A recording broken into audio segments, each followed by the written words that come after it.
Hi, I'm Sam. I'm Raquel. I'm from North Dakota. And I'm originally from Puerto Rico. This is a 1988 Mitsubishi Delica L300 4x4 diesel 5-speed. So this is where we live most of the time. Sam sits here, and then mainly I sit here because I'm a little shorter. This builds a reaction to having lived in a 1988 Ford Festiva for 12 years on my own, and then 5 of those years was with Raquel. We think we have one of the most modified Delicas out there. Like, we have radiant heat panels in the head and foot of the bed. So we just push a button and our head gets warm and our feet get warm. We have forward-looking infrared so we can drive at night. We teach slackline yoga, and that's also where the name of the van comes from, is the slacker van. So the yoga mats are here in this reclaimed sewage pipe I found on Facebook Marketplace. There's also all of the spare nuts and bolts and things are at the end of this string. So I pull it and it comes out from the back.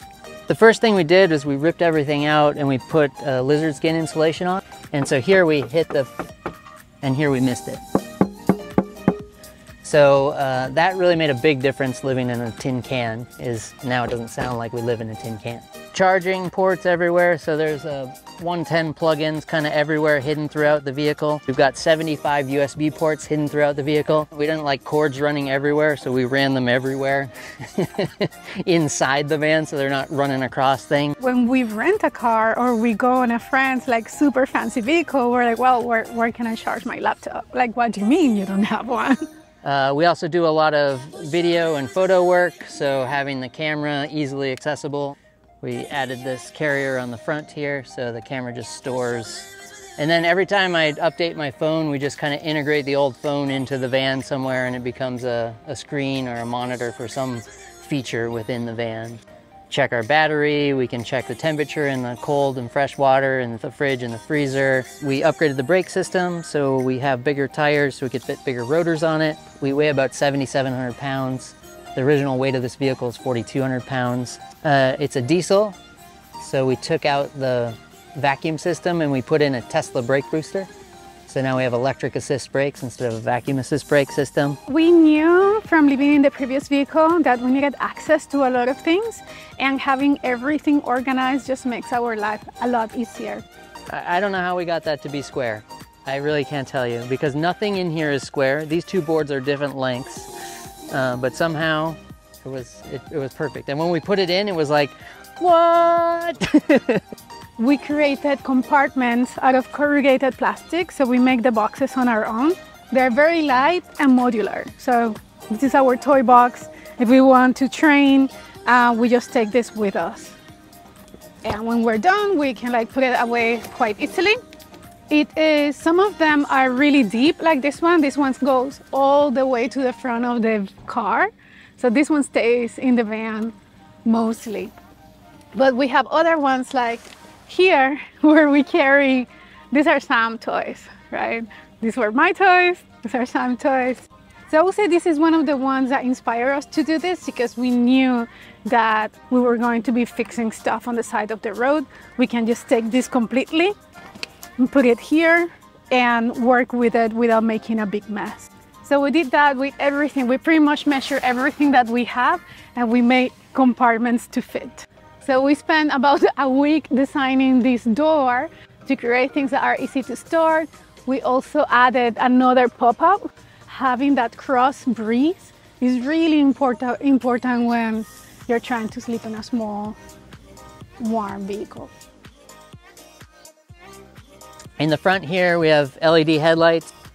We do have 1,000 watts of solar. So this stows up here, slides all the way in, and then it slides out. That way we block the sun, and then we have a little bit of added privacy and some unique things. It's a right-hand drive vehicle. To open up the space, we have a removable steering wheel. We have the tablet integrated, so that has the forward-looking infrared on it, the maps, and then the energy system, we can all monitor it from that tablet. So that's the sensor for the forward-looking infrared there. The idea was to like cut out hitting animals and things, but it also allows you to see the whole landscape in the dark. We have a switch also hidden in there that cuts off our fuel solenoid, so it's harder to start if you don't know where the switch is, so you can't just jump in and start it. It also has, I think, what they're calling now a millennial security system, in that it's a 5-speed.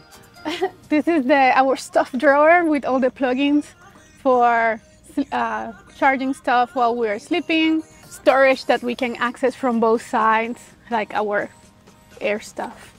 TV entertainment at night. We do watch a lot of TV. Luckily, we have a cell phone booster, so we can watch Netflix almost anywhere we are.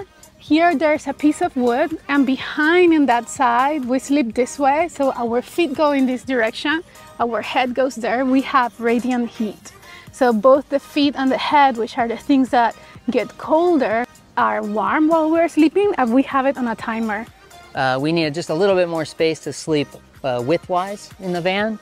So as you can see, it popped it out 4 inches in the front, moving to 6 inches in the back. That allowed us to put the Arctic turn window in here. And these are pretty sweet windows. It's a dual pane window, and then you can have either the shade or the bug net. We also have the snorkel here, not for crossing water necessarily, but to just get a cleaner intake. We don't have an air conditioning from the engine, but we do have a split AC up top. It's a mini split, so the compressor and everything's out here and the evaporator's on the inside, and then just gets into the vehicle through our pop out here. So we have a 2-gallon hot water tank hooked up to the heater circuit in the car, so the engine heats the water, as well as a 12 volt 200 watt heater inside there too, so we can heat it either with the engine or the sun essentially. So there's the outdoor shower there, and then we also have outdoor gear washing here. So we do a lot of active stuff, and we had been like showering in cold rivers and things, and having the ability to just rinse off with hot water, even if it was for like 2 minutes, is just huge. So we design our boxes for clothing. So these are Sam's clothing, these are my clothing. Having traveled on a vehicle before, we knew exactly the size that we wanted. So this is most of our food and utensils.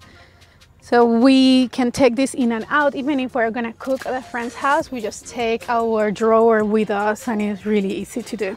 And that's where we do our cooking and our washing. When we have something that's creating a lot of steam, we can open up the roof, and then most of the steam just goes out. And this is also how we access the boxes, right? So we are here, it's really easy to look in. If we need more space, we can come higher. So roof boxes sometimes can be a little bit intimidating about how you're gonna handle the gear, especially on a higher vehicle, but we solved that by making this modification. We insulated everything with a lot of different types of insulation. The bigger cavities are filled with Havelock wool. The smaller spaces, we used aerogel, NASA-inspired insulation. Like everything we did was with insulation in mind. So we have a cork floor here. So it's a little bit of a neutral feeling. If it's hot, it stays cool. If it's cold, it stays warm. We have 1,000 watts of solar. So this is our electric system. It's organized, things are labeled. So our batteries are hidden under our feet while we sleep. 400 amp hours of battle-born batteries. We've got 5 MPPT controllers because we have all different size solar panels. And our goal is to be able to drive with electricity as well. Especially with our lifestyle, is to be like, go somewhere, stay there for 2 weeks, recharge, drive another 150 miles, stay there for 2 weeks, drive somewhere else. So we're not so concerned with charging times, but being able to charge off the sun would be huge for us. Instead of carrying an extra cord around for my solar, I use a 110 volt cord, but it's 12 volts. But a lot of people see me do this and they think I'm crazy. They're like, that's not gonna work, but it's just a copper wire that I'm utilizing twice. So we live in a super tiny space, so everything kind of has to have multiple purposes. This has also an air access port here. So we fill up our paddle boards from this side, and then we have another air access point in the back. We have this sweet setup here on the back for our bikes and extra gear, kites and stuff, so lightweight things go in here. Allows us to quickly get access to our bikes. We don't have to take the tires on and off. We knew that we needed a fridge, and we wanted to have a good amount of space, so we have 2. We have this one, which is mainly for food and drinks, and then this one we can either use as a fridge or as a freezer. So we extended the fridge and then added a water bladder inside it. So as we're driving and we're thirsty, all we have to do is pull and drink, and we have cold water on demand. All the storage we made to fit our needs. So like this is our spice rack. So again, I can just take this with me if I'm gonna cook at a friend's house. 8 zones of lighting. So like the fridge didn't have a light, so we added one. And inside, like all the cabinets have lights so we can see what we are searching for. We put lights inside the Yakima boxes. And then we have a 4-stage filtration system. So it goes from 50 microns to 5 microns to 1 micron through a UVC LED filter into the tank. And then when we run it out of the tank, it goes through that same filter loop again. So it's double filtered water. And it's really nice because we can drink out of the faucet with no problem. It's one of the things that makes traveling feels more doable, knowing that we can have fresh water at any time. We have it on a circuit, so once it hits 42 degrees, it'll circulate the hot water into the cold water tank until it brings it up to about 50 degrees, and then that shuts off.